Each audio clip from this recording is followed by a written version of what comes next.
नमस्कार, मैं हूं आपके साथ काजल सोनी। स्वागत है आप सभी का दैनिक भास्कर के डिजिटल प्लेटफॉर्म पर। देश और दुनिया इस वक्त बड़े बदलावों के दौर से गुजर रही है।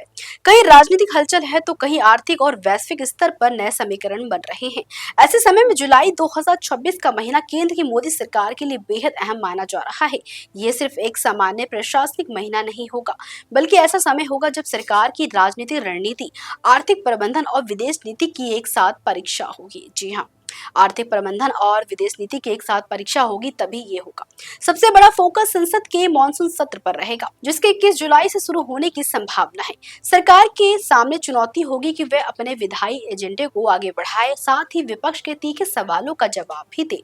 विपक्ष महंगाई, बेरोजगारी, राष्ट्रीय सुरक्षा, कृषि, सामाजिक मुद्दों और विदेश नीति को लेकर सरकार को घेरने की कोशिश करेगा, जबकि सरकार विकास, इंफ्रास्ट्रक्चर, डिजिटल गवर्नेंस और आर्थिक सुधारों को अपनी उपलब्धियों के तौर पर पेश करेगी। जी हाँ, इस दौरान सरकार कुछ बड़े विधेयक भी ला सकती है, जिसमें आयकर कानून में सुधार, खनन क्षेत्र में बदलाव, समुद्री क्षेत्र से जुड़े सुधार और महिला आरक्षण जैसे मुद्दे शामिल हो सकते हैं। वहीं राजनीतिक स्तर पर दल बदल और गठबंधन की राजनीति भी चर्चा का बड़ा विषय रह गई है। विपक्ष आरोप लगा रहा है कि सरकार क्षेत्रीय दलों को कमजोर कर अपना बहुमत मजबूत करने की कोशिश कर रही है, जबकि सरकार इन आरोपों को खारिज करती रही है। संसद के साथ साथ जुलाई में आने वाले आर्थिक आंकड़े भी सरकार के लिए बेहद महत्वपूर्ण होंगे।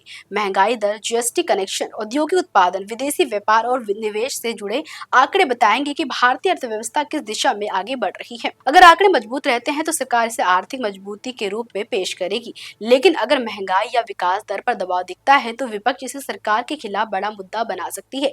इसके अलावा खरीफ सीजन और मानसून पर भी सबकी नजर रहेगी। भारत की बड़ी आबादी कृषि पर निर्भर है और जुलाई में धान, सोयाबीन, मक्का जैसी फसलों की बुआई तेजी से होती है। अच्छा मानसून ग्रामीण अर्थव्यवस्था को मजबूती दे सकता है और महंगाई को नियंत्रित करने में मदद कर सकता है, लेकिन कमजोर बारिश सरकार के लिए नई चुनौती खड़ी कर सकती है।